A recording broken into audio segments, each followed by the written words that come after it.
সিদ্দিক আকবর ইমানে ভরপুর, পয়গম্বরের ফেদা, প্রথম সাহাবী, নবীজির সহচর, কবরের সাথী, হাসরের সাথী, মিজানের সাথী, ও বন্ধু হিজরতের সাথী, রওজা মুবারকের সাথী, গুহার সাথী হযরত আবু বকর মেহমান নিয়ে গেছে। যাইয়া মেহমানদের ঘর যেটা আছে ওই ঘরে রাইখা বেগম সাহেবের কাছে ডরে ডরে গেছে। বেগম সপ্তাহটা একটা ব্যাগ ধরে দিছে, এই বাজারে নেন, বাজার বাজার, ঘরে বাজার নাই 3 দিন পরে। ব্যাগ তো খালি হাতে, ব্যাগ হাতে আস, বাজার টাজার আনছেন নি? কয় না। কি খবর? কয় কইতেও তো শরম লাগে, আল্লাহ নবী 10টা মেহমান ধরায় দিছে। আপনি খুব ভয় পাইতেছেন? ভয় পাওয়ার কথা না, তুমি আমারে ব্যাগ দিছো বাজার করার জন্য, বাজার তো করি নাই, আর উল্টা 10 জন মেহমান নিয়ে আসি। কারে ভয় করেন? আল্লাহ নবী পাঠাইছে না? কয় মেহমান আমাদের ঘরে আসার আগেই মেহমানদের খাবারের তুলনায় প্রায় 10 গুণ খাবার আমার ঘরে আগেই গিফট এসে গেছে। জোরে কোন সুবহানাল্লাহ। আপনি ভয় করেন? খালি বসান আর প্লেট দেন, দস্তর বিছান আর প্লেট দেন আর বাইরে দিতে থাকেন। কুত্তিকে আসছে? জানি না। এক লোক আইসা বলতেছে আবু বকর বাড়িতে গো। বললাম না। কই যে মেহমানের জন্য খাবার দিয়ে গেলাম, এই যে খাবার। এখন আমি পাতিলে উদম করে দেখি এই খাবার 100 জনে খাইতে পারবো। মেহমান 10 জন না আনছেন, আরো 90 জনের খাবার থাকবে। আপনি চিন্তাই করেন না। যেরকম আল্লাহু আকবার। আবু বকর আল্লাহু আকবার, আনন্দে আনন্দে চোখ দিয়ে পানি বের হয়। দস্তরখান বিছায়, মুসকি মুসকি হাসে, আর কেউ খান খান বাবা খান। সবাইরে খাওয়াইলো, চলে গেল। এরপরে পরের নামাজের টাইমে আল্লাহর হাবিবের দরবারে হাজির হয়ে শুকরিয়া আদায় করে। শুকরিয়া আদায়। রসুল বলেন, কি অবস্থা আবু বকর? দেওয়ানা হয়ে গেছিল, পেরেশান হয়ে গেছিল, বাজার নাই বাজার নাই। হ্যাঁ, তোর ব্যবস্থা কি আল্লাহ করছে? হুজুর, যে খাবার আমাদের ঘরে আসছে, আমরা ফ্যামিলির লোক 2-4 দিন 3 দিন ইনশাল্লাহ খাইতে পারবো। সুবহানাল্লাহ। কয়েকদিনের খাবার তাদের নিজেদেরও হয়ে গেছে। মেহমান তো কি বিদায় করছেই, নিজেদেরও খাবার, কয়েকদিনের খাবার রিজার্ভ হয়ে গেছে। সুবহানাল্লাহ। খন্দকের যুদ্ধে, আযাব, গজওয়ে আহজাব যেটা কোরআনের ভাষায়, খন্দকের যুদ্ধে অনেক সাহাবায়ে কেরাম, তো 21 দিন পর্যন্ত কাফেররা ব্যারিকেড দিয়ে রাখছে সাহাবায়ে কেরামকে। মাতা নাসরুল্লাহ, মাতা নাসরুল্লাহ করে চিল্লাইতেছে সাহাবায়ে কেরাম, কখন সাহায্য আসবে, কখন সাহায্য আসবে। আল্লাহ আয়াত নাযিল করলেন, আল্লাহ ইন্না নাসরাল্লাহি করিব, সাবধান, সুসংবাদ গ্রহণ করো, আমার সাহায্য অতি নিকটে। সুবহানাল্লাহ। সাহায্য এসে গেল, কাফেররা পরাজিত হলো, পালিয়ে গেল, সাহাবায়ে কেরাম বিজয় লাভ করলেন। যুদ্ধ শেষে আল্লাহর হাবিব সাল্লাল্লাহু আলাইহি সাল্লাম হযরত জাবির ইবনে আব্দুল্লাহকে জিজ্ঞাসা, জাবের, আমগো সাহাবীদের মাধ্যমে, আমগো সাহাবীদের মধ্যে এনে তো প্রায় কয়েক হাজার সাহাবী আছে, এই যে এই এলাকার মধ্যে কাছের বাড়িঘর কার? জাবির ইবনে আব্দুল্লাহ বলছেন, আমার বাড়ি তো কাছে। কোনটা? ওই যে আমগো বাড়ি। ও তোমার বাড়ি এনে কাছে? এই কয়দিন তো দেখছোই শত্রুরা আমাদেরকে ব্যারিকেড দিয়ে রাখছে, অবরোধ করে রাখছে, খাওয়া দাওয়া তো হয়ই নাই, আল্লাহ কোনো মতে বাঁচিয়ে রেখেছেন, আসি, একটু মেহমানদারি করো না জাবের। তো জাবির ইবনে আব্দুল্লাহ বলেন, হুজুর কয়জনের মেহমানদারি? কয় যাও না, কয়েকজনের ব্যবস্থা করো তুমি। হুজুর আলহামদুলিল্লাহ রাজি আছে। বুখারী শরীফের হাদিস, মেশকাতে আছে, তিরমিজিতে আছে, মুসলিম শরীফে আছে, সিয়াসিত্তার কিতাবে। জাবের রাদিয়াল্লাহু তাআলা দৌড়ায় গেলেন, যা বেগমকে বললেন যে আল্লাহর হাবিব তো মেহমান হতে চাচ্ছেন, সাহাবায়ে কেরাম তো অনেক আছে, তো সব তো আর আসবে না, সব তো আসলে আমার ঘরে জায়গাও হবে না, খাওয়াইতেও পারবো না, বেশ কিছু তো আসবে, না হইলে তো 100-200 তো আসার কথা, তো ব্যবস্থা কি আছে? কয় আলহামদুলিল্লাহ, কিছু আটাও আছে, একটা ছোট ছাগলের বাচ্চাও আছে। ছাগলের বাচ্চা জবে করা হলো, আটাতে রুটি বানানো হলো, বাস খামিরা বানাইছে, ছাগলের বাচ্চা জবে করে ডেকসিতে রান্না শুরু হয়েছে। খবর বলছে, হুজুর মোটামুটি রেডি, আপনি আসেন। আল্লাহর হাবিব সাল্লাল্লাহু আলাইহি সাল্লাম সাহাবায়ে কেরামকে বললেন, তোমরা আসো, আমি আগে যাই। আগে এসে আল্লাহর হাবিব সাল্লাল্লাহু আলাইহি সাল্লাম একটু থুতু ওই আটার যে খামিরা বানাইছে খামিরের মধ্যে দিলেন, দিয়া বললেন, খালি বানাইতে থাকবা আর খোলা দিতে থাকবা। আর একটু থুতু মোবারক ডেক্সির ভিতরে ঢুকায় দিয়ে বললেন যে খালি ডাকনাটা একটু ফাঁকা করে এনতে সামিজ দেখালে দিতে থাকবা, আর পুরা ডাকনাটা খুলে দেখো না, দিতে থাকবা, যতক্ষণ লোক আসবে শুধু খেতেই থাকবে। যেরকম আল্লাহু আকবার। শুরু হয়ে গেল আপ্যায়ন। জাবের রাদিয়াল্লাহু তাআলা আনহু বলেন, আমি তো মনে করছিলাম 20-50 জন আসবে, আনুমানিক 1000 লোক খাওয়াইছে। যেরকম আল্লাহু আকবার। 1000 লোক খাওয়াইছি। খাওয়ানোর পরে আল্লাহর হাবিব সব সাহাবীদেরকে বিদায় দিলাম, রাসূলুল্লাহ সাল্লাল্লাহু আলাইহি সাল্লামকে বিদায় দিলাম। এরপরে আমরা ফ্যামিলির লোকজন খাওয়ার জন্য যখন বসলাম, বৈশা দেখি যে পরিমাণ খামিরা নিয়া আটা রুটি বানানো শুরু হয়েছিল, ওই পরিমাণ খামিরা এখনও ডেক্সির ভিতরে আছে। যে পরিমাণ গোশত দিয়ে আপ্যায়ন শুরু করেছিলাম, 1000 লোক খাওয়াইয়া পেট ভরে বিদায় করার পরে ডেক্সিতে গোশতের পরিমাণ ওই পরিমাণেই আছে। যেরকম আল্লাহ। রবিউল আউয়াল মাসের 12 তারিখ উনি যে জন্ম নিয়েছেন, এটা নিয়ে কিছুটা ইখতিলাফ আছে। কেউ 11 বলছেন, কেউ 8 বলেছেন, কেউ 12 বলেছেন। কিন্তু রবিউল আউয়াল মাসের 12 তারিখ যে তিনি ইন্তেকাল করেছেন, এর মধ্যে কোনো সন্দেহ নেই। এটার মধ্যে সব একমত। এখন যদি বলেন এইটার মধ্যে আবার একমত হলো কেন, কেমনে? এটার মধ্যে একমত হওয়ার তো যুক্তিও আছে। একটা মানুষ জন্মের দিন মানুষ জানে না কার ঘরে কে জন্ম নেবে, কোন এলাকায় কে জন্ম নেবে জানা থাকে না। কিন্তু একটা লোক দুনিয়াতে আসার পর, একজন মনীষী পয়গম্বরী দায়িত্ব পালন করার পর 63 বছর পরে যখন মারা যাবে, তখন তো তার জানাজায় হাজার হাজার লোক হবে, তার মৃত্যুর সাক্ষী তো অনেকেই থাকবে। এটাই বাস্তবতা, কথা কোন ঠিক কিনা? সুতরাং মৃত্যুর সাক্ষীটা এটা শক্তিশালী হয়। জন্মের সাক্ষীর তুলনায় মৃত্যুর সাক্ষী কি হয়? শক্তিশালী হয়। আল্লাহর হাবিব এতিম ঘরে জন্ম নিয়েছেন, যার বাবাও ওই সময় ছিলেন না যখন তিনি দুনিয়াতে এসছেন। দাদার পরওয়ারিশে তিনি ছিলেন মক্কায়। যখন মক্কা মানুষের বসবাস ছিল একদম কম, অল্প মানুষের বসবাস ছিল, জীর্ণ শীর্ণ একটা ফ্যামিলি, গরিব দরিদ্র একটা ফ্যামিলির মধ্যে অসহায় এতিম অবস্থায় যিনি জন্ম নিয়েছেন। ওই সময়ের ইতিহাস ইখতিলাফ হওয়াটাই স্বাভাবিক। কেউ হিসাব মিলে দেখছেন 8 তারিখ হওয়ার কথা, কেউ বলছেন 11 হওয়ার কথা, কেউ বলেছেন 12 হওয়ার কথা। কিন্তু আল্লাহর হাবিব যেদিন তাম দুনিয়ার সমস্ত নবীদের নবী হয়ে ইমামুল মুরসালিন হয়ে দুনিয়াতে ডিউটি করার পর, এমনকি শেষ বয়সে মদিনা তিনি রাজত্ব করেছেন, ক্ষমতায়ও ছিলেন। এরপরে দু জাহানের বাদশা আবার দুনিয়ারও বাদশা। তখন দুনিয়াতে যখন বিদায় নিছেন, জানাজার মধ্যে তো 1 লক্ষ মুসল্লি ছিল, সুবহানাল্লাহ। যদিও নবীজির জানাজা একসাথে হয় নাই, হাদিসে আছে যে 10 জন করে আম্মাজান আয়েশার হুজরায় ঢুকতো, তারা একা একা জানাজা পড়ে আবার বের হইতো, অপর 10 জন ঢুকতো। এই 10 জন বের হইতো, 10 জন ঢুকতো, এইভাবে নিজের জানাজা নিজে পড়ছে। রাসূলুল্লাহ সাল্লাল্লাহু আলাইহি ওয়াসাল্লামের লাশের পাশে দাঁড়ায়া ইমামতি করার মতো সাহস কোনো সাহাবী এরকম সাহসিকতা দেখাইতে পারেন নাই।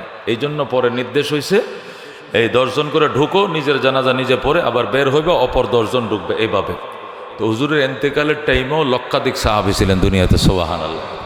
সুতরাং ওই সময়ের ডেটটা এটা প্রসিদ্ধ থাকাটাই স্বাভাবিক। এই জন্য তিনি 12 তারিখ জন্ম নিয়েছিলেন কিনা, নাকি 11 নাকি 8, এই নিয়ে ইখতিলাফ থাকলেও ইন্তেকাল যে 12 রবিউল আউয়াল ছিল, এর মধ্যে কোনো সন্দেহ নাই। তো মুহাদ্দিসিনে কেরাম লেখেন যে আল্লাহর এই কুদরতের এই রহস্যটা কি? রহস্যটা তো বোঝা সহজ। রহস্যটা হলো এই, আল্লাহর হাবিব যেদিন জন্ম নিয়েছেন, এই দিনই আল্লাহ তার বন্ধুকে মৃত্যু দিয়েছেন, এই মেসেজ দেওয়ার জন্য জগতের মানুষকে যে আমার বন্ধুর জন্মের উপরে খুশি হইয়া এত এক্সেস আনন্দ দেখাইও না, উনি তো এদিন ইন্তেকালও করেছিলেন, ওই কথাটাও মনে রেখো। তাহলে জন্মে চায় মিছিল করতে, জন্মে বলে তুমি কি করো, র্যালি করো বিশ্বনবীর জন্মের দিন, জন্মে বলে তুমি র্যালি করো, মিছিল করো, কিন্তু একই দিনে মৃত্যু আবার বলে তুমি কালো পতাকা ধারণ করো। কারণ ইসলাম বলতেছে মিছিলও দরকার নাই, কালো পতাকা ধারণ করার দরকার নাই, তুমি স্বাভাবিক থাকো, আল্লাহর হাবিবের উপর বেশি বেশি দুরূদ শরীফ পড়ো, যেরকম সুবহান। এই যে ইফরাত তাফরিদ, একবারে বাড়াবাড়ি সারাসারি, দুইটার মাঝখানে, ওইটা ইসলাম। ইসলাম না বাড়াবাড়িও নাই, আবার কি নাই, সারাসারিও নাই, মাঝখানে মিডিয়ামে হলো ইসলাম। আমাদের দেশে কিছু সারাসারি চলছে, কিছু বাড়াবাড়ি চলছে। ওলামা কেরাম বলছেন যে এটা করা যাবে না। আল্লাহর হাবিব সাল্লাল্লাহু আলাইহি ওয়াসাল্লামের মৃত্যুর কারণে যদি বসে কান্দেন, কালো পতাকা ধরেন, ওই দিন উপবাস থাকেন, রান্না বান্না বন্ধ থাকেন, আল্লাহ নবী দুনিয়াতে চলে গেছে, এই দিন আবার খাওয়া দাওয়া কি? যদি এই বেশভূষণ ধারণ করেন, তাহলে আবার মনে করতে হবে না নবী তো এই দিন দুনিয়াতে এসেছিলেন। আজকে তো অতিরিক্ত আয়োজন দরকার খানাফিনার মধ্যে, এই জন্য অতিরিক্ত আয়োজনও প্রয়োজন নাই, কালো পতাকা ধারণও প্রয়োজন হয়, শোক মাতমেরও দরকার নেই। স্বাভাবিক থাকার জন্য আল্লাহ একই দিনে দোনো ঘটনা ঘটিয়েছেন, যেরকম সুবহান। বরং আল্লাহর নির্দেশ হলো আমার বন্ধু যে কারণে তোমাদেরকে এসেছিলেন, আমার থেকে যা এনেছিলেন, এইগুলো তোমাদের জীবনে বাস্তবায়ন করার জন্য চেষ্টা করো। এইটাই সিরাত, যে আলোচনা গত শুক্রবারে করছিলাম, যে আল্লাহর হাবিবের সিরাত আমাদের সমাজে না থাকার কারণে রাজার সাথে প্রজার মিল নেই, শ্বশুরের সাথে শাশুড়ির মিল নাই, শাশুড়ির সাথে পুত্রবধূর মিল নাই, উত্তর পাড়ার সাথে দক্ষিণ পাড়ার মিল নাই, ইমামের সাথে মুসল্লিদের মিল নাই, রাষ্ট্রের সাথে সরকারি দলের সাথে বিরোধী দলের মিল নাই, রহমতুল্লিল আলমিনের আদর্শের সাথে আমাদের আদর্শের মিল নাই। এই একটি কারণে, কতক্ষণ ঠিক না? আল্লাহর হাবিবের আদর্শ সমাজে বাস্তবায়িত হলে দুনিয়ার এই গান্দা সমাজ জান্নাতের সমাজ হয়ে যাবে। সোহা। এই যে একটা জিনিস, এখানে বসে আপনাদেরকে আমি বলেছি আসসালামু আলাইকুম রহমতুল্লাহ, সালাম দিয়েছি না? এই যে একটা আদর্শ, কি মনে করছেন এক সালাম? আল্লাহ এর ভিতরে একটা পাওয়ার লুকিয়ে রেখেছেন, এত ঔষধ এখানে, এত শেফা এখানে লুকিয়ে রেখেছেন, এত উপশম এখানে লুকিয়ে রেখেছেন। অনেক ঔষধ আছে দুনিয়াতে যে এক ট্যাবলেট একটা কাজ করে 10টা রোগের, এরকম ট্যাবলেট আছে না? যে এটা খাইলে ব্যথাও কমে, শরীর মেসপেসামি কমে, হালকা জ্বরও কমে, শরীরে এনার্জিও ফিরে আসে। মানে এই একটা ট্যাবলেট 210টা রোগের কাজ করে। সালাম এমন একটা ট্যাবলেট, এটা 1000 রোগের কাজ করে। যেরকম আল্লাহু আকবার। ক্বালা রাসূলুল্লাহি সাল্লাল্লাহু আলাইহি ওয়াসাল্লাম মান বাদা বিসসালাম ফাকাদ বারিয়া মিনাল কিবির। আল্লাহর হাবিব সাল্লাল্লাহু আলাইহি ওয়াসাল্লাম ইরশাদ করেন, নবীর একটা সিরাত সালাম, যে ব্যক্তি প্রথম সালাম দিয়া দিবে আল্লাহ অভিশপ্ত অহংকার থেকে তারে পবিত্র করে দিবেন। মান বাদা বিসসালাম ফাকাদ বারিয়া মিনাল কিবির। রাসূল বলেন, যে ব্যক্তি আগে সালাম দিবে সে অহংকার থেকে মুক্ত হবে। অহংকার কি জিনিস? আল্লাহর হাবিব বলেন, যার অন্তরে শস্যের দানা বরাবর অহংকার থাকবে জান্নাত তার জন্য হারাম। জোরে বলুন নাউযুবিল্লাহ। সরিষা দানা বরাবর অহংকার থাকলে জান্নাত হারাম। এই মহাব্যাধি, এই মহামারী রোগ থেকে আল্লাহ সালামের মাধ্যমে আল্লাহ মুক্ত করবে। আমি একজন ভদ্রলোককে সালাম দিলাম, তার মানে কি দাঁড়াইলো জানেন? আমি ওনাকে খুব ভালো জানলাম, ওনাকে অনার করলাম, ওনাকে সম্মান করলাম, সর্বশেষ ওনাকে আমি নিরাপত্তা দিলাম। ওনাকে আসসালামু আলাইকুম রহমতুল্লাহ হলো, আমি আল্লাহর কাছে আপনার জন্য শান্তি কামনা করি এবং আল্লাহর পক্ষ থেকে রহমতও কামনা করি এবং বারাকাতও কামনা করি। এই কথাটা আমার কেউ শিখাইয়া দেয় নাই, আমি আমার থেকেই আপনার জন্য কামনা করছি। এটা কি সোজা কথা? এখন শুনতে শোনা যায় আসসালামু আলাইকুম রহমতুল্লাহ, হুজুর একটু কিছু কইলো আর কি, একটু কিছু বললো আর কি, বইলে মানে ওয়াজটা শুরু করলো, কিন্তু চিন্তা করছেন এর ভিতরে কি লুকিয়ে আছে। আমি আমার কায়ে মনোবাক্যে, আমি আমার হৃদয় থেকে, আমি আমার অন্তর থেকে আপনার জন্য শান্তি এবং রহমত এবং বারকাত কামনা করি। তার মানে কি জানেন? আমি আল্লাহকে বলি, আল্লাহ যেন আপনাকে ইজ্জতের কমতি না দেয়, সম্মানের কমতি না দেয়, বাত কাপড়ে কষ্ট না দেয়, চাকরিতে কষ্ট না দেয়, ইনকামে কষ্ট না দেয়, ইজ্জতে কষ্ট না দেয়, রোগ সুখ দিয়ে আল্লাহ যেন কষ্ট না দেয়। আল্লাহর কাছে সব ধরনের নিরাপত্তা, শান্তি, মুক্তি তোমার জন্য আমি কামনা করছি। সুবহানাল্লাহ। এটার ভিতরে লুকায় আছে, এই আসসালামের ভিতরে লুকায় আছে। অন্য হাদিসে, মুসলিম শরীফের হাদিসে আল্লাহর হাবিব ক্বালা রাসূলুল্লাহি সাল্লাল্লাহু আলাইহি ওয়াসাল্লাম লা তাদখুলুল জান্নাতা হাত্তা তাহাব্বু। হাদিস শরীফের মধ্যে আছে, হযরত আবু হুরায়রা রাদিয়াল্লাহু তাআলা আনহু থেকে বর্ণিত, তিনি বলেন ক্বালা রাসূলুল্লাহি সাল্লাল্লাহু আলাইহি ওয়াসাল্লাম রাহমাতুল লিল আলামিন সাল্লাল্লাহু আলাইহি ওয়াসাল্লাম ইরশাদ করেন, কি ইরশাদ করেন? লা তাদখুলুল জান্নাতা হাত্তা তুমিনু। জান্নাতে প্রবেশ করতে পারবে না যতক্ষণ তুমি ইমানদার না হও। এটা তো আমরা সবাই জানি যে ইমানদার হওয়া ছাড়া জান্নাতে ঢোকা যাবে না। এবার রাসূল বলেন ওয়ালা তুমিনু হাত্তা তাহাব্বু। আর এতক্ষণ পর্যন্ত প্রকৃত ইমানদার হতে পারবে না যতক্ষণ খাঁটি মনে একে অপরকে ভালো না বাসবে, মহব্বত না করবে। ইমানদার হওয়া জান্নাতে যাইতে পারবে না, ইমানদার হওয়া ছাড়া জান্নাতে যেতে পারবে না, আর ইমানদার হতে পারবা না এতক্ষণ পর্যন্ত যতক্ষণ আত্মা তাহাব্বু, পরস্পর একে অপরকে হৃদয় দিয়ে ভালোবাসতে না জানো। এখন সাহাবায়ে কেরাম বলেন, আটকে না গেলাম, ইমানদার হওয়া ছাড়া জান্নাতে যাওয়া যাবে না, আবার পরস্পর ভালো না বাসলে, একে অপরকে হৃদয় দিয়ে অন্তর দিয়া কিনা বকজ আদাওয়াত বাদ দিয়া ভালো না বাসলে ইমানদার হওয়া যাবে না। তাহলে ভালোবাসার পথ কি? আওয়ালা আদুল্লুকুম আলা শাইইন ইযা ফাআলতুমুহু তাহাব্বাতুম। রাসূল বলেন, আওয়ালা আদুল্লুকুম, আমি কি তোমাদেরকে পথ দেখাবো না? আলা শাইইন, এমন জিনিসের উপরে, ইজা ফালতুমুহু তাহাবাবতুম, যে কাজটি তোমরা করলে তোমাদের ভিতরে ভালোবাসা ভাতৃত্ব তৈরি হবে। সাহাবায়ে কেরাম বলেন, হুজুর বলেন, রসুল বলেন, আফশুস সালাম বাইনাকুম, আফশুস সালাম বাইনাকুম, সালামকে প্রচার করো, সালামকে প্রসার করো। দেখা মাত্রই সালাম দাও, তোমার জীবনের দুশ্মন তোমার প্রাণের বন্ধুতে রূপান্তরিত হবে। আফশুস সালাম বাইনাকুম, আফশুস সালাম বাইনাকুম, সালামকে এফশা করা, এফশা তো প্রচার করা বেশি করে। আম্মা জানা আয়েশা রাদিয়াল্লাহু তাআলা আনহা বলেন, আল্লাহর হাবিব সাল্লাল্লাহু আলাইহি সাল্লামকে আমি আগে সালাম দিতে পারি নাই, অথচ আমি তার স্ত্রী। আমি সালামটা মুখে নিয়ে বসে থাকতাম, রসুল ঘরে আসবে, আমি টের পাওয়া মাত্রই পর্দাটা টান দিয়ে সালামটা দিয়ে দিব। আমি সালামটা মুখে নিয়ে করে প্রস্তুত হয়ে বসা ছিলাম। আমি সালাম দেওয়ার আগেই নবী আমাকে সালামটা দিয়ে দিলেন। আমি রহমতুল্লিল আলামিনকেও আগে সালামটা দিতে পারি নাই, আগেই রসুল দিয়ে দিতেন। আমি অনেক প্রতিজ্ঞা পণও করেছিলাম অনেকবার যে না, আজকের সালাম আমি দিব আগে। আমি মুখ দিয়ে বের করতেছি, এর মধ্যে রসুল আগেই সালামটা দিয়ে দিছে। আল্লাহু আকবার। আল্লাহ রাব্বি বলেন, ওয়াবুদুর রহমান ও আতাইমুত তাআম ওয়াফশুস সালাম ওয়া সাল্লু বিল-লাইলি ওয়ান-নাসু নিয়াম তাদখুলুল জান্নাতা বিসালাম। সুবহানাল্লাহ। রসুল বলেন চারটা কাজ করবা। কটা কাজ? চারটা কাজ।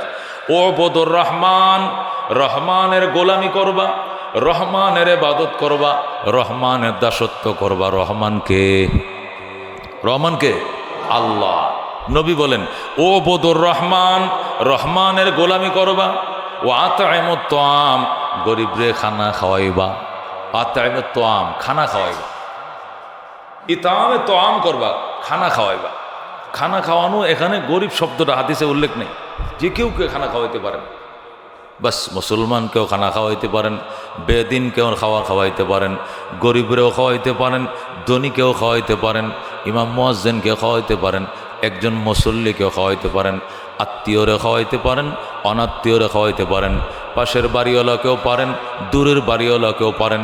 হাদিসের মধ্যে কোনো সীমাবদ্ধতা দেওয়া হয় না। ও আতাইমুত তাআম, রসুল বলেন, উবুদুর রহমান, রহমানের ইবাদত করো। ও আতাইমুত তাআম, এবং খানা খাওয়াও, খানা খাওয়াও, খানা খাওয়াও। ওয়াফশুস সালাম, সালামকে প্রচার করো, প্রসার করো। দেখা মাত্র সালাম দাও। রসুল বলেন, একটা গাছের ওই পাশে তোমার দেখা হয়েছে, সালাম দিয়েছিলা, আবার গাছটা পার হয়ে ওই দিক দিয়ে যদি আবার দেখা হয়, আবার তুমি সালাম দিয়ে দিবা। এরপরে ও সল্লু বিল-লাইলি ওয়ান-নাসু নিয়াম, রাতের ওই সময় উঠে তুমি নামাজ পড়বা। ওয়ান-নাসু নিয়াম, যখন মানুষ ঘুমায়, যখন মানুষ ঘুমায়, রাতের ওই সময় উঠে তুমি নামাজ আদায় করো। যে টাইমে মানুষ ঘুমায়, এটা কি এর নামাজ? কিসের নামাজ? তাহাজ্জুদের নামাজ। মানুষ যে টাইমে ঘুমায়, ওই টাইমে যে মানুষ নামাজ পড়ে, ওইটা কিসের নামাজ? তাহাজ্জুদের নামাজ। রসুল বলেন, তাদখুলুল জান্নাতা বিসালাম, এই চারটা কাজ যদি তুমি করতে পারো, তুমি জান্নাতে ঢুকবা নিরাপত্তা সহকারে, শান্তি সহকারে, বাধা দিবে না কেউ। সুবহানাল্লাহ। চারটা কাজ। এক নম্বর, উবুদুর রহমান, রহমানের ইবাদত কর। রহমানের ইবাদত করলে উবুদুল্লাহ, আল্লাহর ইবাদত করে না বললে রহমান নামটা নিছে কেন? রহমান তো দয়াময়। রহমান কি? দয়াময়। কারণ আল্লাহর যদি নামটা লয়, তা আল্লাহকে আল্লাহর মতো করে ইবাদত করা বন্দার জন্য বড় মুশকিল। এই জন্য বলছে দয়াময়ের ইবাদত করো। তুমি তোমার সাধ্য অনুযায়ী চেষ্টাটা করবা, বাকিটুকু তোমার দয়াময় এটাকে মাফ করে কবুল করে নেবেন। সুবহানাল্লাহ। আল্লাহ আয়াত নাযিল করলেন, ইত্তাকুল্লাহা হাক্কা তুকাতি। আয়াত নাযিল করলেন, ইত্তাকুল্লাহা হাক্কা তুকাতি। হে বিশ্বাসীরা, ইমানদারেরা, আল্লাহকে ভয় করার মতো করে ভয় করো। আয়াত নাযিল হয়েছে। আল্লাহর হাবিব সাল্লাল্লাহু আলাইহি ওয়াসাল্লাম বলেন, এই আয়াত নাযিল হওয়ার পরে সাহাবীরা তো বটেই, আমি নিজে টেনশনে আমার মাথা চুল পাকা ধরছে। আমি একদিন দাঁড়ায় দেখি, কিরে আমার চুল পাকা কেন? এই আয়াতে আমার চুলটি পাকায় দেবে। তো সাহাবায়ে কেরাম এসে বলে, মাই ইয়াস্তাতিউ, রসুল এটা কার পক্ষে সম্ভব? আল্লাহকে ভয় করার মতো ভয় করা, এটা কি সম্ভব? আল্লাহকে ভয় করার মতো করা তো আমাদের পক্ষে সম্ভব না। আল্লাহ যে বলছেন ভয় করার মতো ভয় করো, রসুল কয় আমিও তো এটা নিয়ে বড় টেনশনে আছি যে আল্লাহকে ভয় করার মতো ভয় কি করে করব, এই সাধ্য কি আমাদের আছে? তখন আল্লাহ তাআলা আবার আয়াত নাযিল করেন, ইত্তাকুল্লাহা মাস্তাতাতুম, আমার বান্দা যতটুকু সম্ভব আমাকে ভয় করো। যেরকম সুবহানাল্লাহ, আল্লাহ পরে এটাকে শিথিল করছেন। রসুল করেন ওই আগের আয়াতটা আমার সুলডিরে ফাঁকায় দিছে। আল্লাহর হাবিবের ইন্তেকালের টাইমে আম্মাজান আয়েশা রাদিয়াল্লাহু তাআলা বলেন, হুজুর প্রায় আমার কোলের মধ্যে শুয়ে থাকতেন, তা আমি মাথার চুল এবং দাড়ির চুল মিলে গনতাম কয়টা চুল ফাঁকছে দেই। চুল তো মাথারটি ছিল বাবরি চুল, দাড়িও তো এরকম লম্বা লম্বা চুল না এরকম। তো আম্মাজান আয়েশা বলেন এই মাথায় আর দাড়িতে মিলে আমি 23টা চুল পাকনা পাইছি। কয়টা চুল? তো আল্লাহ নবী বলতেন, আয়েশা তুমি কি করে বসে বসে? কয় আমি আপনার মাথাটা হাতাইতেছি আর চুলডি গন্তাছি। কোন চুল গণ? ফাঁকনাডি গন্তাছি, কয়টা চুল ফাঁকছে। হুজুর কয়টা ফাঁকছে গঞ্চ? কয় 22-23টার মতো পাইতেছি। দাড়ি আর চুলে মিলায় এখানে পাকছিল 9টা, আর বাকি 11-12টা হলো মাথার মধ্যে। রসুলকে ওই আয়াতটা আমার চুলডিরে ফাঁকায় দিচ্ছে। আল্লাহু আকবার, নতুবা আমার এখনো একটা চুলও ফাঁকতো না। ও মুসলমান, কোন আয়াত? ইত্তাকুল্লাহা হাক্কা তুকাতিহি ওয়ালা তামুতুন্না ইল্লা ওয়া আনতুম মুসলিমুন। হে বিশ্বাসীরা, ইমানদারেরা, আল্লাহকে ভয় করার মতো ভয় করো, মুসলমান না হয়ে মরো না। এক আয়াতে আমার সোলদারি দিছে পাকায়া দিছে। এরপরে আল্লাহ তাআলা শিথিল করলেন আয়াত, ইত্তাকুল্লাহা মাস্তাতাতুম, ইমানদারেরা আল্লাহকে ভয় করো যথাসাধ্য। যেরকম সুবহানাল্লাহ। তার মানে কি একটু হইলো নিঃশ্বাস আমরা ফেলতে পারলাম যে আল্লাহকে যথাসাধ্য কি করতে হবে? ভয় করতে হবে, সাধ্যের মধ্যে চেষ্টা চালাইতে হবে, ত্রুটি করা যাবে না। তো যা হোক, এখানে মুহাদ্দিসিন কেরাম বলতেছেন যে আল্লাহর ইবাদত করো, এটা না বললে বলছে রহমানের ইবাদত করো। এটা কেন বললো? উবুদুর রহমান, রহমানের ইবাদত করো, রহমানের গোলামি করো। রহমান শব্দের এই জন্য বলছে, দয়াময়ের নামটা রসুল নিছে যে তুমি তো ইবাদতের মধ্যে 100% চেষ্টা করবা নিখুঁতভাবে ইবাদতটা যেন হয়, তারপরেও ত্রুটি থাকলে এটা দয়াময়, দয়া দ্বারা কবুল করে নেবেন। সুবহানাল্লাহ। এই জন্য রহমান বলছেন ওয়াবুদুর রহমান ওয়া আত'ইমুত তা'আম ওয়াফশুস সালাম ওয়া সাল্লু বিল-লাইলি ওয়ান-নাসু নিয়াম তাদখুলুল জান্নাতা বিসালাম। রাসূল বলেন রহমানের ইবাদত করো এবং খানা খাওয়াবেন। খানা সবাই খাওয়াইতে পারে না, মানুষকে হাত সবাই দোয়াইতে পারে না, হাত দোয়াবেন। আল্লাহ দরিদ্রতা দূর করে দিবেন। ধনী হওয়ার 1 নম্বর উপায় হলো মানুষকে খানা খাওয়ানো। আর আমরা মনে করি গরিব হওয়ার 1 নম্বর উপায় হলো মানুষের খাওয়ানো। মানে খাওয়াইলেই তো ইলিশ মাছ কিনুন লাগবে 2000 টাকা কেজি, গরু গোশত 700-750 টাকা কেজি, 5টা লোক খাওয়াইলে 5000 টাকা খরচ। বুদ্ধি খেলেছে আমারে, মানুষ খাওয়াইতাম, এই দিন আছে এখন। এইগুলো বলে মানুষ, কতক্ষণ ঠিক কিনা? 15,000 টাকা বেতন পাইছি, 5,000 টাকা লোক খাওয়াইলে আর কাম নাই খায়া, এগুলো মানুষ ভাবে। আল্লাহু আকবার। অথচ স্বাবলম্বী হওয়া, সচ্ছল হওয়ার, আল্লাহর পক্ষ থেকে দ্বন্দ্বলতের মালিক হওয়ার একেবারে মূল উপায় বলা যায় কোরআন হাদিস পড়ে আমি যা বুঝছি এই 30 বছর পর্যন্ত গবেষণা করে, যে মানুষকে খানা খাওয়ানো সচ্ছলতার একটা বিশাল উপায়। যেরকম সুবহানাল্লাহ। প্রমাণ, হুজুর প্রমাণ ছাড়া বললে মানবো না, প্রমাণ তো দিতেই হবে। সাহাবায়ে কেরাম মসজিদে নববীতে যখন অভাব অনটনের কথা আল্লাহর হাবিবকে শোনাইতেন, রাসূলুল্লাহ হাবিব আল্লাহকে 3 দিন পর্যন্ত আমাদের চোলায় কোনো জাল নাই, আমাদের ঘরে কোনো রান্না বান্না নাই, পেটে পাথর বাঁধা, একটা খোরমা খায় 1 দিন কাটাই, 2 দিন কাটাই, 3 দিন কাটাই, নানান ধরনের অভিযোগ। তখন আল্লাহর হাবিব বলতেন মেহমান নিয়ে যাও, মেহমান নিয়ে যাও। হুজুর ঘরে খাবার নাই, মেহমান নিয়ে যাও। আর গড়ে খাবার নাই বুঝেন নাই, মানে আমার নিজের খাবার নাই, এই জন্য তো বলছি মেহমান নিয়ে যাও। আল্লাহু আকবার। হুজুর বুঝলাম না। বুঝলে তো আল্লাহ তোরই নবী বানাইতো, তাহলে কি আর আমারে বানাইতো? সব বুঝবি না, আমি যেটা কই সেটা কর। বাস মেহমান নিয়ে গেছে। আবু বকর বললেন হুজুর কয়জন নিতাম? নেও। তাহলে 3 জন দেন। রসুলকে 10 জন লয়ে যা।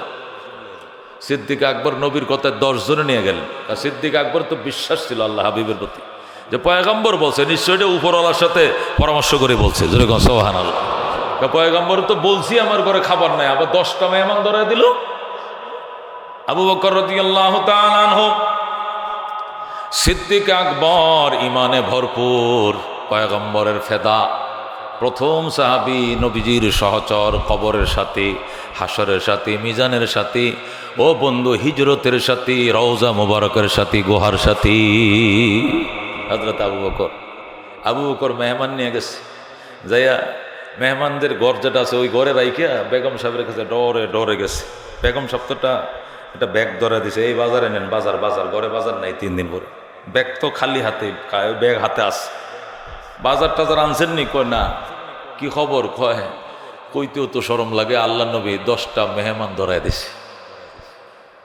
আপনি খুব ভয় পাইতেছেন? ভয় পাওয়ার কথা না, তুমি আমারে ব্যাগ দিছো বাজার করার জন্য, বাজার তো করি নাই, আর উল্টা 10 জন মেহমান নিয়ে আসি। আরে ভয় করেন, আল্লাহ নবী পাঠাইছে না? কয় মেহমান আমাদের ঘরে আসার আগেই মেহমানদের খাবারের তুলনায় প্রায় 10 গুণ খাবার আমার ঘরে আগেই গিফট এসে গেছে। যেরকম সোহান, আপনি ভয় করেন, খালি বসান আর প্লেট দেন, দস্তর বিছান আর প্লেট দেন আর বাইরে দিতে থাকেন। কুত্তিকে আসছে? জানি না। এক লোক আইসা বলতেছে আবু বকর বাড়িতে গো। বললাম না। কই যে মেহমানের জন্য খাবার দিয়ে গেলাম, এই যে খাবার। এখন আমি পাতিলে উদম করে দেখি এই খাবার 100 জনে খাইতে পারবো, মেহমান 10 জন না আনছেন, আরো 90 জনের খাবার থাকবে, আপনি চিন্তাই করেন না। যেরকম আল্লাহু আকবার। আবু বকর আল্লাহু আকবার, আনন্দে আনন্দে চোখ দিয়ে পানি বের হয়, দস্তরখান বিছায়, মুসকি মুসকি হাসে, আর কয় খান খান বাবা খান। সবাইরে খাওয়াইলো, চলে গেল। এরপরে পরের নামাজের টাইমে আল্লাহর হাবিবের দরবারে হাজির হয়ে শুকরিয়া আদায় করে, শুকরিয়া দেয়। রসুল বলেন কি অবস্থা আবু বকর? দেওয়ানা হয়ে গেছিল, পেরেশান হয়ে গেছিল, বাজার নাই বাজার নাই। হ্যাঁ, তো ব্যবস্থা কি আল্লাহ করছে? হুজুর যে খাবার আমাদের ঘরে আসছে, আমরা ফ্যামিলির লোক 2-4 দিন 3 দিন ইনশাল্লাহ খাইতে পারবো। সুবহান আল্লাহ। কয়েকদিনের খাবার তাদের নিজেদেরও হয়ে গেছে, মেহমান তো কি বিদায় করছেই, নিজেদেরও খাবার কয়েকদিনের খাবার রিজার্ভ হয়ে গেছে। সুবহান। খন্দকের যুদ্ধে, আহজাব, গজওয়ে আহজাব যেটা কোরআনের ভাষায়, খন্দকের যুদ্ধে অনেক সাহাবায়ে কেরাম, তো 21 দিন পর্যন্ত কাফেররা ব্যারিকেড দিয়ে রাখছে সাহাবায়ে কেরামকে। মাতা নাসরুল্লাহ, মাতা নাসরুল্লাহ করে চিল্লাইতেছে সাহাবায়ে কেরাম, কখন সাহায্য আসবে, কখন সাহায্য আসবে। আল্লাহ আয়াত নাযিল করলেন, আল্লাহ ইন্না নাসরাল্লাহি করিব, সাবধান, সুসংবাদ গ্রহণ করো, আমার সাহায্য অতি নিকটে। সুবহানাল্লাহ। সাহায্য এসে গেল, কাফেররা পরাজিত হলো, পালিয়ে গেল, সাহাবায়ে কেরাম বিজয় লাভ করলেন। যুদ্ধ শেষে আল্লাহর হাবিব সাল্লাল্লাহু আলাইহি সাল্লাম হযরত জাবির ইবনে আব্দুল্লাহকে জিজ্ঞাসা, জাবের, আমগো সাহাবীদের মাধ্যমে, আমগো সাহাবীদের মধ্যে এনে তো প্রায় কয়েক হাজার সাহাবী আছে, এই যে এই এলাকার মধ্যে কাছের বাড়িঘর কার? জাবির ইবনে আব্দুল্লাহ বলছেন, আমার বাড়ি তো কাছে। কোনটা? ওই যে আমগো বাড়ি। ও তোমার বাড়ি এনে কাছে? এই কয়দিন তো দেখছোই শত্রুরা আমাদেরকে ব্যারিকেড দিয়ে রাখছে, অবরোধ করে রাখছে, খাওয়া দাওয়া তো হয়ই নাই, আল্লাহ কোনো মতে বাঁচিয়ে রেখেছেন, আসি, একটু মেহমানদারি করো না জাবের। তো জাবির ইবনে আব্দুল্লাহ বলেন, হুজুর কয়জনের মেহমানদারি? কয় যাও না, কয়েকজনের ব্যবস্থা করো তুমি। হুজুর আলহামদুলিল্লাহ রাজি আছে। বুখারী শরীফের হাদিস, মেশকাতে আছে, তিরমিজিতে আছে, মুসলিম শরীফে আছে, সিয়াসিত্তার কিতাবে। জাবের রাদিয়াল্লাহু তাআলা দৌড়ায় গেলেন, যা বেগমকে বললেন যে আল্লাহর হাবিব তো মেহমান হতে চাচ্ছেন, সাহাবায়ে কেরাম তো অনেক আছে, তো সব তো আর আসবে না, সব তো আসলে আমার ঘরে জায়গাও হবে না, খাওয়াইতেও পারবো না, বেশ কিছু তো আসবে, না হইলে তো 100-200 তো আসার কথা, তো ব্যবস্থা কি আছে? কয় আলহামদুলিল্লাহ কিছু আটাও আছে, একটা ছোট ছাগলের বাচ্চাও আছে। ছাগলের বাচ্চা জবে করা হলো, আটাতে রুটি বানানো হলো, বাস খামিরা বানাইছে, ছাগলের বাচ্চা জবে করে ডেক্সিতে রান্না শুরু হয়েছে। খবর বলছে হুজুর মোটামুটি রেডি, আপনি আসেন। আল্লাহর হাবিব সাল্লাল্লাহু আলাইহি সাল্লাম সাহাবায়ে কেরামকে বললেন, তোমরা আসো, আমি আগে যাই। আগে এসে আল্লাহর হাবিব সাল্লাল্লাহু আলাইহি সাল্লাম একটু থুতু ওই আটার যে খামিরা বানাইছে খামিরের মাথা দিলেন, দিয়া বললেন খালি বানাইতে থাকবা আর খোলা দিতে থাকবা, দিতে থাকবা। আর একটু থুতু মোবারক ডেক্সির ভিতরে ঢুকায় দিয়ে বললেন যে খালি ডাকনাটা একটু একটু ফাঁকা করে এনতে সামিজ দেখালে দিতে থাকবা, আর পুরা ডাকনাটা খুলে দেখো না, দিতে থাকবা, যতক্ষণ লোক আসবে শুধু খেতেই থাকবে, খেতেই থাকবে। যেরকম আল্লাহু আকবার। শুরু হয়ে গেল আপ্যায়ন। জাবের রাদিয়াল্লাহু তাআলা আনহু বলেন, আমি তো মনে করছিলাম 20-50 জন আসবে, আনুমানিক 1000 লোক খাওয়াইছে। যেরকম আল্লাহু আকবার। 1000 লোক খাওয়াইছি। খাওয়ানোর পরে আল্লাহর হাবিব সব সাহাবীদেরকে বিদায় দিলাম, রাসূলুল্লাহ সাল্লাল্লাহু আলাইহি সাল্লামকে বিদায় দিলাম। এরপরে আমরা ফ্যামিলির লোকজন খাওয়ার জন্য যখন বসলাম, বৈশা দেখি যে পরিমাণ খামিরা নিয়া আটা রুটি বানানো শুরু হয়েছিল, ওই পরিমাণ খামির এখনও ডেক্সির ভিতরে আছে। যে পরিমাণ গোশত দিয়ে আপ্যায়ন শুরু করেছিলাম, 1000 লোক খাওয়াইয়া পেট ভরে বিদায় করার পরে ডেক্সিতে গোশতের পরিমাণ ওই পরিমাণেই আছে। যেরকম আল্লাহ, এই হলো খাওয়ানোর বরকত, খাওয়ানোর বরকত। আমার মাদ্রাসায় আলহামদুলিল্লাহ প্রায় 46 জন উস্তাদ আছে, দাওরায় হাদিস পর্যন্ত মাদ্রাসা। তো আমি তো সিনিয়র মুহাদ্দিস, মুসলিম শরীফ পড়াই আমি আলহামদুলিল্লাহ। তো আমি এই কাজটা মাঝে মাঝে করি, অন্যান্য উস্তাদরাও করে, আমিও করি। যে 62 জন এবং স্টাফ, টারুয়ান বাবুর্চি স্টাফ আছে মিলে 70 জন প্রায় হয়ে যায়। 70 জন লোক খাওয়ানো কম কথা নয়, কিন্তু আমার বিশ্বাস আছে আল্লাহর দরবারে, বিশ্বাস আছে আল্লাহর দরবারে। প্রায় মাঝে মধ্যে 1 মাসে 2 মাস পরে পরে সবাই দাওয়াত দিই। তা আমার বড় হুজুরে বলে, সাহেব এত লোক বাসায় জায়গা আছে, বেগম সাহেবের জন্য কষ্ট হবে। হুজুর এটা ভালো লাগে, এটা আমার মন চায়, এটা আমার ভালো লাগে,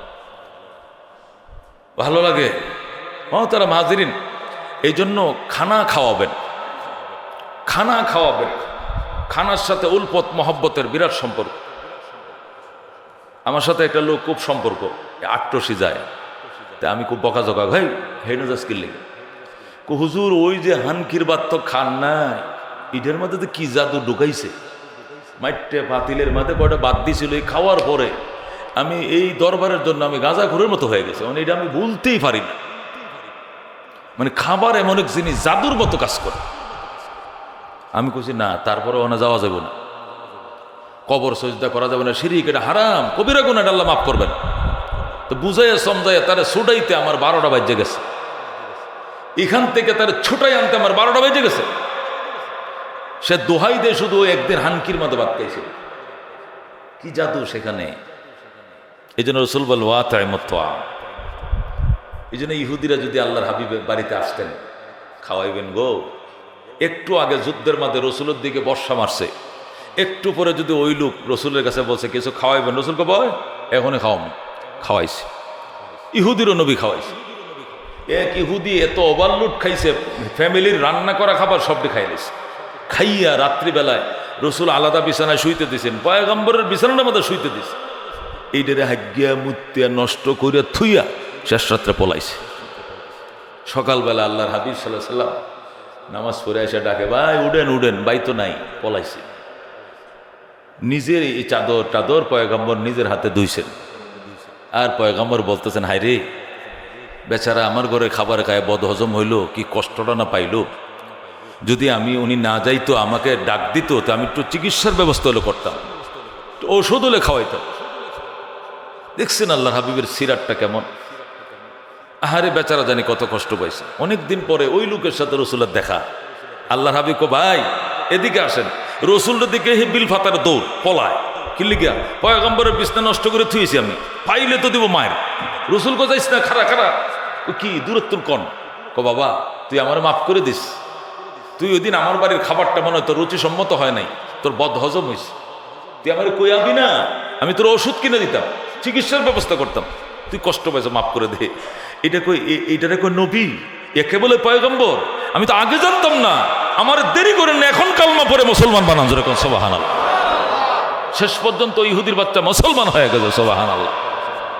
খানা ওয়াবুদুর রহমান ওয়া আতাইমুত তাআম ওয়াফশুস সালাম সাল্লু বিল্লাইলি ওয়ান নাসু নিয়াম। রাসূল বলেন, ওয়াবুদুর রহমান, রহমানের গোলামি করো, ইবাদত করো। ওয়া আতাইমুত তাআম, খানা খাওয়াও, খানা খাওয়াও। ওয়াফশুস সালাম, সালামকে প্রচার করো, প্রসার করো। দেখা মাত্রে সালাম দাও, প্রচার করো, প্রসার করো। সাল্লু বিল্লাইলি ওয়ান নাসু নিয়াম, রাতের ওই সময় উঠে নামাজ আদায় করিও যখন মানুষ ঘুমায়। পৃথিবীতে কোনো মানুষ আল্লাহর ওলি হয়েছে তাহাজ্জুদ ছাড়া, এটা অসম্ভব, সম্ভবই না। আর কত মানুষ ওলি হওয়ার স্বপ্ন দেখে নমাজ ছাড়া, মানে ফরজ নামাজে সে পড়ে না, তাও বলি সে ওলি। আড্ডি বুড্ডি ভেঙে নেব কিয়ামতের ময়দানে। 5 ওয়াক্ত নামাজ তো পড়তেই হবে তাহাজ্জুদ ছাড়া, আওয়াবিন ছাড়া, চাষ ছাড়া, বিশেষ করে তাহাজ্জুদ ছাড়া কোন আল্লাহর ওলি আল্লাহর ওলিতে হইতে পারে নাই, জীবনেও পারবে না, কিয়ামতের আগেও পারবেন না। কথাকে বিশ্বাস হয়? কি মনে করছেন? আল্লাহ তার বন্ধুকে বলছেন যে আপনি রাত্রে ঘুম থেকে উঠুন, বিছানা ছাড়ুন। পয়গম্বরকে আল্লাহ নির্দেশ দিয়েছেন। রসুল বলেন উম্মতের জন্য কষ্ট না হইলে এটাকে আমি ফরজ করে দিতাম, কিন্তু এই গভীর রাত্রে উম্মতের জন্য উঠে আবার নামাজটা পড়া, ফজরটা পড়াই কষ্ট, আবার মাঝখানে উঠে পড়তে হবে, এটা আমি ফরজ করি নাই। না হলে আমি এটা উম্মতের জন্য ফরজ করে দিতাম, লাজেম করে দিতাম তাহাজ্জুদ। ওয়াসাল্লু বিল্লাইলি ওয়ান নাসু নিয়াম, রাতের ওই অংশে নামাজ পড়বা যখন মানুষ ঘুমায়। তাদখুলুল জান্নাতা বিসালাম, তুমি জান্নাতে প্রবেশ করবে শান্তি সহকারে, বিনা বাধায়। যেরকম সুবহানাল্লাহ। এই জন্য বাজান সালাম সালাম বলছিলাম, সালাম সালাম সালাম সালাম। অন্যান্য উম্মতরা সালাম দিত, সালাম দেখা হইলে বলতো সালাম।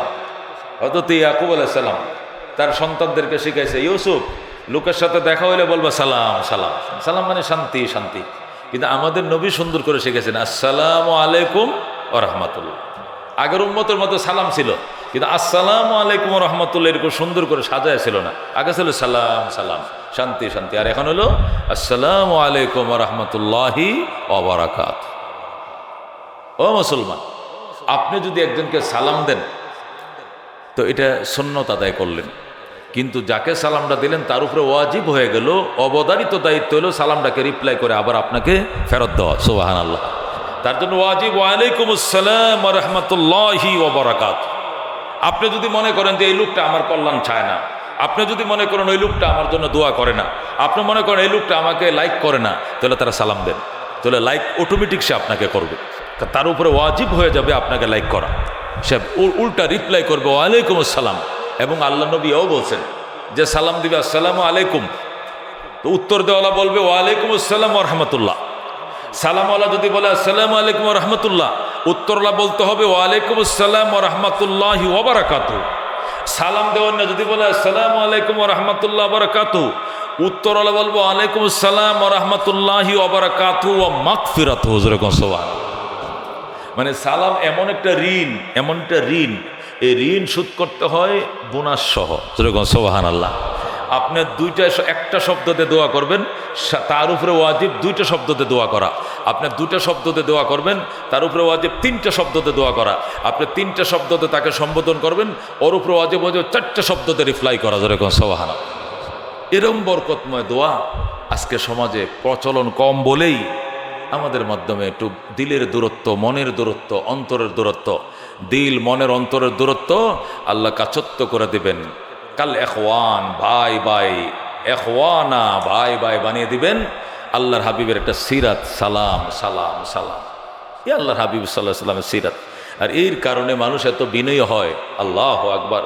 হযরত ওমর ফারুক রাদিয়াল্লাহু তাআলা আনহু যুদ্ধ দল পাঠাইলেন জেরুজালেম দখল করার জন্য, জেরুজালেম দখল করার জন্য। তো জেরুজালেমের হযরত ওমরের প্রতিনিধি যাওয়ার পরে চিঠি লিখছে যে স্যার, এখানকার যে ইহুদিরা ওরা তো খুব বিপ্লবী, ওরা তো বাইতুল মুকাদ্দাসের ব্যাপারে কোনো ছাড় দিচ্ছে না, গোটা দেশ দিয়ে দিবে কিন্তু বাইতুল মুকাদ্দাস দিবে না, যুদ্ধ করলেও লাভ নাই। না, যুদ্ধ করো তোমরা। শেষ পর্যন্ত জেরুজালেম কর্তৃপক্ষ বলল যে যুদ্ধ ছাড়াই বাইতুল মুকাদ্দাস সহ পুরা জেরুজালেম ওমরকে বুঝিয়ে দেব, কিন্তু আমরা আমিরুল মুমিনিনকে একটু দেখতে চাই, ওনাকে আমাদের দেশে আসতে বলেন। হয়তো ওমরের প্রতিনিধি যিনি ছিলেন সাহাবী, উনি চিঠি লিখলেন হজরত তাহলে আপনি আসলেই ভালো হয়। এখানকার ইহুদি নেতৃবৃন্দ বলতেছে আপনাকে দেখা মাত্র যদি তাদের চয়েস হয়, বিনা রক্তপাতে এই বাইতুল মুকাদ্দাস আপনার হাতে লিখিত আকারে বোঝায় দিবে। সুবহানাল্লাহ। হযরত ওমর বলেন তাহলে আমি আসতেছি। হযরত ওমর রাদিয়াল্লাহু তাআলা আনহু তার গোলাম নিয়ে রওনা করলেন, তিনি জেরুজালেম যাবেন। ও মুসলমান, অর্ধেকটা জাহানের বাদশা, কিন্তু তার দিলের হালতটা কি ছিল, অন্তরের হালতটা কি ছিল? অর্ধেক জাহানের বাদশা, 2,55,00,000 বর্গমাইল ছিল তার শাসন এরিয়া। আমার বাংলাদেশ কত? 1,55,000 বর্গমাইল, আর ওটা 2,55,00,000 বর্গমাইল। যেরকম সুবহানাল্লাহ। এই বিশাল পৃথিবীর শাসনকর্তা রওনা করছে, গোলাম আছে সাথে। তো ওমর বলে, গোলাম তো করো, তুমি টানো নাকি আমি টানবো? না, আপনি টানবেন কেন? তো ওই গোড়া যে লেগাম আছে, উটের যে লেগাম ধরে রশি ধরে টানে। একটা মঞ্জিল গেছে, আনুমানিক 3 মাইলে 1 মঞ্জিল হয়। 3 মাইল গেছে, যাওয়ার পরে হযরত ওমর বলে, থামো থামো থামো, আমার হিসাব আছে, 1 মঞ্জিল হয়ে গেছে, তুমি উঠে বসো আমি টানি। যেই বলছে তুমি উঠে বসো আমি টানি, এখন তো গোলামের প্রেশার হাই হয়ে গেছে। আরে বলে কি, অর্ধেকটা জাহানের বাদশা আমাকে উটার উপরে বসায় রেখে সে লেগাম টানবে, এটা কি কল্পনা করা যায়? হযরত ওমর বলেন, তোমার কবরে তুমি যাইবা, আমার কবরে আমি যাইব। হাসরের ময়দানে মনিব আর গোলামের পরিচয় থাকবে না, আল্লাহর গোলামকে এই পরিচয় থাকবে। সুবহানাল্লাহ, আল্লাহর গোলামকে এই পরিচয় থাকবে। আখিরাতে কোনো ছাড় নাই আমি মনিব হয়ে তোমার উপরে জুলুম করার। সুতরাং এক মঞ্জিল তুমি টানবে, আমি বসে থাকবো, আর এক মঞ্জিল আমি টানবো, তুমি বসে থাকবা। আল্লাহু আকবার। গোলাম তো দমকে ছুটে, বুঝেন না, কাপড় উপরে মইতে দিবে। লৌহ মানব না হযরত ওমর, কি মনে করে সিংহ পুরুষ, দমক দিছে, আর তো কথা নাই, মানছে মাইনা টানে। এক মঞ্জিল গোলামে টানে, এক মঞ্জিল ওমরে টানে। এই করতে করতে করতে জেরুজালেম একবারে মনে করেন তাদের শহরতলিতে, যেখানে অভ্যর্থনার জন্য গালিচা বিছানো আছে, দাঁড়িয়ে রয়েছে ইহুদি কর্তৃপক্ষ, নেতৃবৃন্দ, মন্ত্রী, মিনিস্টাররা রিসিভ করার জন্য। ওই কাছাকাছি সময় যাইয়া সিরিয়াল আইছে, ওমরে টানবে, গোলাম বসে থাকবে। সুবহানাল্লাহ, সিরিয়াল ঘুরে ঘুরে আসতেছে না, একবার গোলাম টানে, একবার ওমর টানে, একবার গোলামে টানে, একবার ওমর টানে। লাস্টে সিরিয়াল আইছে, ওমরে টানবে, গোলাম বসে থাকবে। এখন গোলাম লাভ দিয়ে নাইমিয়া ওমরে পায়ে পরে, হুজুর যাওয়ার টাইমে আমি দরকার হলে আপনি ডাবল টাইম নেন, আবার মদিনা যাওয়ার টাইমে ডবল টাইম নেন, হতে যায় রাস্তায় যায়, কিন্তু এই জায়গাটা আমারে টানতে দেন, আপনি টাইম নেন না, আমারে আর অপমানটা করেন না, নিজের সম্মানটা নষ্ট করেন না। আজ ওমর খবরদার, এই ফাঁকি যুগের ব্যবস্থা, এই ফাঁকি বগির জায়গা ইসলামে নাই। যেরকম আল্লাহু আকবার। এ ধোঁকা প্রতারণার জায়গা কোথায় নাই? ইসলামে নাই। বাস তোমার সিরিয়াল তুমি বসো, আমার টানার সিরিয়াল আমি টানবো। হয়তো ওমর রাদিয়াল্লাহু তাআলা আনহু তো গোলামে উঁটের রশি ধরে টানতেছে, গোলাম সুন্দর করে বসে রয়েছে। এখন জেরুজালেম কর্তৃপক্ষ আইসা এই গোলাম, ওই যে যিনি উঁটের উপরে বসে রয়েছে, হেরে সালাম কালাম করতে করতে মানে পায়ের খাল বাকল তুলে লাইতেছে পুরা। সোমা সামি শুরু হয়েছে যে অর্ধেক জাহানের বাদশা, আমরা একটা ছোট্ট জেরুজালেম নিয়ে গর্ব করি, অর্ধেকটা জাহানের বাদশা এই যে উটের উপরে বই রয়েছে। এখন গোলাম রে সোমা সামি আদর যত্ন সালাম খালাম বোঝেন সব চলতেছে গোলাম রে। আর উমর তো টানতেছে, উঠ টানতেছে, এত রাখাল। গোলাম কয়, বাবা আমি না আমি না, উনি উনি, ওই যে উনি যিনি লেগাম টানতেছে উনি হইলেন অর্ধেক জাহানের বাদশা, উনাকে সালাম করেন, স্যালুট দেন, আমাকে না। লোকেরা কয়, বলো কি তুমি তুমি তুমি, কয় না না আমি না আমি না, ওই যে লেগাম টানতেছেন উনি অর্ধেক জাহানের বাদশা। করে কোন সুবহানাল্লাহ। ও মুসলমান, ইসলাম কায়েম হলে এমন শান্তি, ইসলাম প্রতিষ্ঠিত হলে এমন শান্তি পাবেন দুনিয়াতে, এমন শান্তি পাবেন দুনিয়াতে। কত কিছুই দেখছেন, দেখেন না একবার ইসলামের জন্য কিছু করা যায় কিনা? কোরআনের বাংলা প্রতিষ্ঠা করা যায় না, আল্লাহ কবুল করুক যেরকম। আমি জেরুজালেম কর্তৃপক্ষ আইসা বলে, এটা কি করে সম্ভব, এটা কি করে সম্ভব? ওমর বলছে, যান, যাইতেছি। পরে যাওয়ার পরে খানাফিনার আসর, ভিআইপি খানার ব্যবস্থা, খেতে বসছে। হ্যাঁ, গোলাম পিছিয়ে বসে রয়েছে, ওমর সামনে। ওমর কো, না সামনে আসো, ডান পাশে বসাইয়া, সমান সমানে বসাইয়া। আল্লাহু আকবার, একসাথে বসাইছে। সুলতান মাহমুদ গজনবী রহমতুল্লাহ আলাই আফগানিস্তানে বাদশা ছিলেন। হিন্দু রাজাদের বিরুদ্ধে ভারতে 17 বার আক্রমণ করছেন। কত বড় বিপ্লবী লোক ছিলেন, শক্তিশালী ইমানদার লোক ছিলেন, মজবুত লোক ছিলেন। হ্যাঁ, সুলতান মাহমুদ গজনবী যখন নামাজের কাতারে দাঁড়াইতেন, তার যে সুইপার, তার যে বডিগার্ড, হেল্পার, জামা কাপড় দইতো, টয়লেট পরিষ্কার করতো, তার নাম ছিল আয়াজ। সেও ওরেও আইনা কাতারে দাঁড় করেছে। আয়াজ একটু পিছনে দাঁড়াইতে চাইতো, সুলতান মাহমুদ বলতো, এই আমার আঙ্গুলের সাথে তোর আঙ্গুল, আমার পায়ের মুড়ির সাথে মুড়ি মিলা, 1 ইঞ্চি যেন তোরটা পিছনে না থাকে। এখানে মনিবের গোলামের পরিচয় নেই, এখানে রবের গোলামের পরিচয়। যেরকম সুবহানাল্লাহ। তো রাজা বাদশারা যেখানে যায় সেখানে তো ওই কবি, কাব্যকার, সাংবাদিক তো পিছনে থাকেই। যে এই জায়গায় ডক্টর ইউনূস গেছে বিদেশে, সাংবাদিকের বহর হাসানের সাথে। রাজা বাদশারা যেখানে যায় সাংবাদিকরা থাকে। তো আগের দিনে সাংবাদিক তো কম থাকতো, কবিরা থাকতো, কবিতা লিখতো। তো সুলতান মাহমুদ আর আয়াত যখন একই কাতারে দাঁড়াইয়া সুন্নত পড়তেছে, ফরজ নামাজের অপেক্ষা ইমাম সাহেব বসে রয়েছে, ওনারা সুন্নত আদায় করতেছে করে তীরের মতো কাতারটা সোজা। তো পিছন দিয়া কবি কবিতা লিখতেছে, কহি সফহি মে খড়ে হো গিয়া মাহমুদ আয়াজ, একহি সফহি মে খড়ে হো গিয়া মাহমুদ আয়াজ, না কোই বন্দা রহা না কোই বন্দা নিয়াজ। আল্লাহু আকবার। কবি কবিতা লিখতেছে, এক হি সফহি মে খড়ে হো গায়ে মাহমুদ আয়াজ। সুলতান মাহমুদ গজনবী এবং তার গোলাম আয়াজ একই কাতারে দাঁড়াইছে, না কই বন্দা রাহা না কোই বন্দা নায়াজ। এখানে কোনো গোলামও নাই, এখানে কোনো গোলামের মালিকেরও পরিচয় নাই, সবাই এক আল্লাহর গোলাম। যেরকম আল্লাহু আকবার। এই ছিল আমাদের আদর্শ।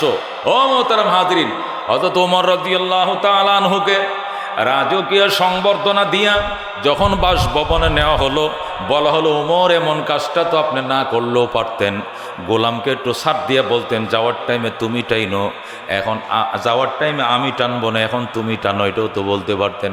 ওমর বলেন এমন ধোঁকাবাজি, এমন প্রতারণা, এমন ঠকবাজি ইসলামে আমাদেরকে শিখায় না। সুবহানাল্লাহ। তাই আচ্ছা, আলহামদুলিল্লাহ। তাহলে খানা পিনার পরে স্বাক্ষর শুরু হয়ে যাবে। খেতে বসছে তো খাওয়ার পরে অনেক আইটেমের খাবার টাবার দিছে। হয়তো ওমরে ফারুক রাদিয়াল্লাহু তাআলা আনহুর যে খাবার পছন্দ হয়েছে সেই খাবার খেলেন। খাওয়ার পরে যখন আঙ্গুল ছাটা শুরু করলেন, প্লেট ছাইটা যখন খাওয়া শুরু করলেন, তখন ইহুদিরা কয় দেখ রাক্ষস কি খাওয়াটা খাইতেছে, এ আমগুর প্লেটটা মানে খাইয়ালায়, এই তো প্লেট খাইলে বলে এত মজার খান আরে জীবনও খায় নাই মনে হয়, 60টা প্লেটের উপরের খাল বাকল তুলে লাইতেছে, এত মজা হয়েছে খাবার রে। হয়তো ওমর রাদিয়াল্লাহু তাআলা আনহু কয় এসছে মজার খানা আল্লাহ খাওয়ায়। আল্লাহু আকবার। এসছে মজার খানা ওমরে খায়, এখানে খাবার মজা হয়েছে এই জন্য প্লেট সাড়ি নয়। আল্লাহ নবী প্লেট সাইডটা খাইতো, এটা নবীর সিরাত, এটা পালন করার জন্যই আমি প্লেট সাইডটা খাই। সুবহানাল্লাহ। তো আশপাশের লোকরা কইতেছে হুজুর আজকে ছাঁটাছুটি বাদ দেন, সামনে তো 3 দিন থাকবেন এখানে, এগুলো নানান সমালোচনা করে, দরকার কি 4টে ছুট্টে খাওয়ানেন, এই 2-3 দিন ছাঁটাছুটি বাদ দেন, খালি খাইয়া হালকা পাতলা খাইয়া হাত ধুইয়া লেবেন। হযরত ওমরকে কি বলি, আন্না তুরুকু সুন্নাতা হাবিবি বিকৌলি হাজাল হুমাকা। অত ওমর বলেন আন্নাতুরুকু সুন্নাতা হাবিবি, আমি কি আমার বন্ধু রহমতুল্লিল আলামিনের সুন্নত ছেড়ে দিব, বিকৌলি হাযিহিল হুমাকা, এই নির্বোধ আহামকের গোষ্ঠীর কথাই কি আমি নবী সুন্নত ছেড়ে দিব? আহামকরা যা বলে বলুক, পয়গম্বরের সুন্নত আমি পালন করবই করবো। জোরে কোন সুবহানাল্লাহ। মোহতারাম হাজিরিন, ইহুদিরা কৌরি আল্লাহ, যার ভিতরে পয়গম্বর আদর্শ এইভাবে বিদ্যমান, যারা কোরআন ও সুন্নাহকে এইভাবে মানে, এদের সাথে যুদ্ধ করে মরবি, কোনো যুদ্ধ টুদ্ধর দরকার নাই, দেশ বোঝায় দে। সেখানেই খানার পরেই স্বাক্ষরিত হয়েছে ওমরে ফারুকের কাছে জেরুজালেম, ইহুদিরা বুঝিয়ে দিয়েছেন যেরকম সওয়া। এই জন্য আল্লাহ ডাক দেয়া কয় ইন্নাকা লাআলা খুলুকিন আযীম, আমার বন্ধু আপনি মহান চরিত্রের অধিকারী।